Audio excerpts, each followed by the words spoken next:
Yes, brother. Good evening, Mr. Zakir Naik. My name is Gulab Chand Vishkarma, and I have a question. Bakrid is very Kareeb, very near this time, and the Muslim faith believe that on the occasion of Bakrid, they sacrifice the goats, buffaloes, and cows, and all that. And according to the Islam, insaniyat and humanity is very important, and every faith should be pity and kind on animals and human being and all that.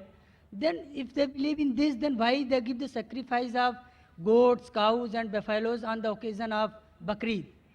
Whether they should do it, whether it is in favor of humanity or insaniyat.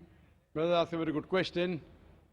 That why are we sacrificing goat on Bakrid?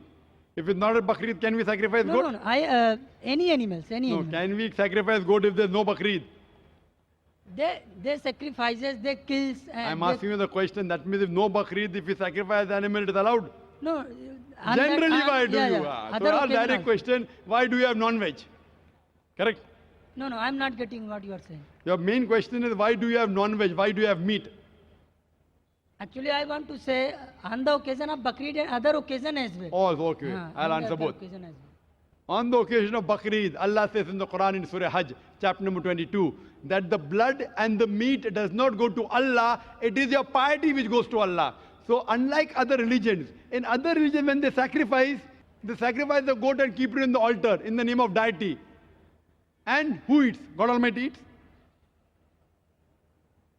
In Islam, when we sacrifice, what do? 1/3 compulsory minimum we have to give to the poor people. 1/3 we have to give to the relatives and friends. 1/3 you can keep for yourself. So maximum you can keep is 1/3 for yourself. If you want to give full in charity also you can give. So when we are sacrificing, what are we doing? We are benefiting the humankind. We are giving them food to eat. Now giving food to eat is good or bad, brother? Giving food to the poor people to eat, is it good or bad?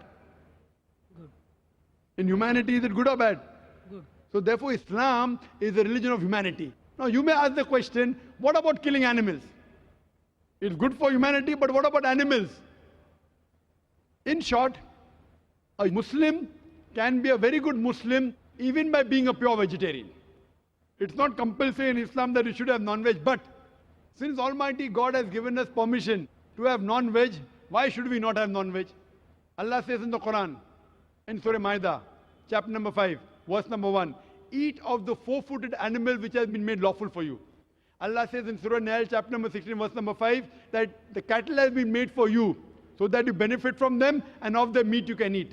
The same message repeated in Surah Mu'minun, chapter number 23, verse number 21, that in the cattle is an instructive sign. From the belly you drink milk, and of the meat you eat. So since Almighty God has given us permission, why should we not have it?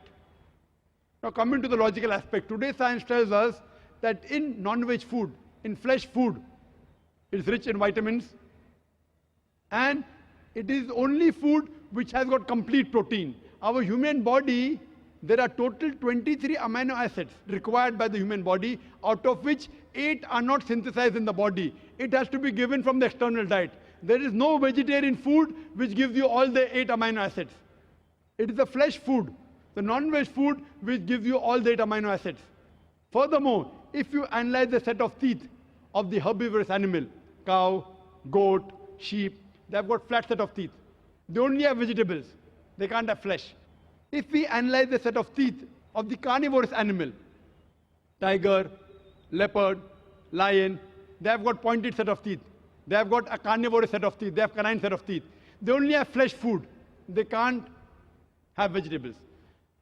If we go in front of the mirror and we see a set of teeth, we have got pointed teeth as well as flat teeth. We have got an omnivorous set of teeth. If Almighty God wanted us to have only vegetables, why did He give us the pointed teeth? For what? To have the flesh food. Furthermore, the digestive system of the herbivorous animal, cow, goat, sheep, can only digest vegetables. They can't digest flesh food. The digestive system of the carnivorous animal, tiger, leopard, lion, can only digest flesh food. They can't digest vegetables. But the digestive system of the human being has got small intestine and long intestine. We can digest vegetable as well as fresh food. If Almighty God wanted us to have only vegetables, why did He give our digestive system we can digest both? Furthermore, there is a misconception that Hindus should not have non-veg. It's misconception. If you read the Hindu scriptures, it's mentioned in Manusmriti, chapter number 5, verse number 30, that Almighty God created some animals to eat and some to be eaten. If you eat the animals that have been created to be eaten, you're not doing a sin. It's mentioned in Manusmriti, chapter number 5, verse number 31, that Almighty God has created some animal for sacrifice. So if you kill the sacrificial animal, you are not doing a sin. It is mentioned in Manusmriti, chapter number 5, verse number 40, that killing in sacrifice is not a sin. There are various references in the Hindu scriptures and the Vedas that the sages and sons, they had non-veg, they even had beef. If you read Mahabharata Anushasan Parv, chapter number 88, you know the story of the Pandavas. You know Pandavas? 5 brothers. The eldest brother Yudhishthir, he asks Bhishma that what should we give in yagna, in puja, so that our ancestors will be satisfied. So Bhishma replies that if you give herbs and shrubs and vegetables, our ancestors will be satisfied for 1 month. If you give fish, for 2 months. If you give meat, for 3 months. If you give hare, rabbit, for 4 months. If you give goat, for 5 months. If you give bacon, for 6 months. If you give birds, for 7 months. If you give deer, 8 months. And the menu continues. If you give buffalo, for 11 months. If you give cow, our ancestors will be satisfied for 1 full year. And if you want your ancestors to be satisfied inexhaustibly, give red meat of goat or a rhinoceros. Who says that? Bhishma to Yudhishthir. The full menu is there. Vegetables, fish, rabbit, goat, everything is there. Buffalo, cow. So even in Hindu scriptures, eating non-veg is permitted. It is many of the Hindus, because they were being influenced by other philosophies of ahimsa, they started practicing it. And this people who follow ahimsa, that's non-violence, not killing any living creature, if any human being can lead a life without killing living creatures, I'm for it. What they say, killing animal is a big sin because the life, killing life is prohibited.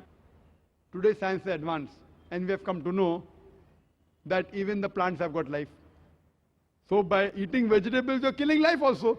But the logic has changed. No, we understand that the plants have got life, but the plants can't feel pain. Therefore, killing a plant is a lesser sin as compared to killing an animal. For sake of argument, I agree. Today science tells us that the human ear can hear frequencies between 20 cycles per second to 20,000 cycles per second. Anything below and above we can't hear. Today science tells us that even the plant cries, but the human ear cannot hear. So there was a farmer in USA who had equipment which converted the cry of the plant to the human ear, and used to know that that required water. Someone will say, okay, fine, I agree that the plant can feel pain, but it has got 2 or 3 senses less.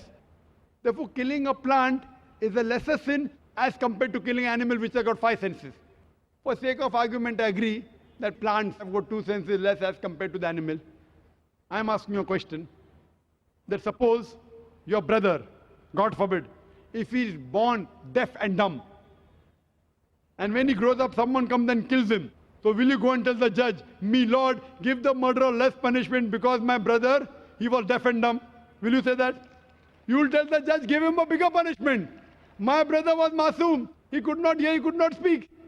So in Islam, it does not work like that. 2 senses more, 2 senses less.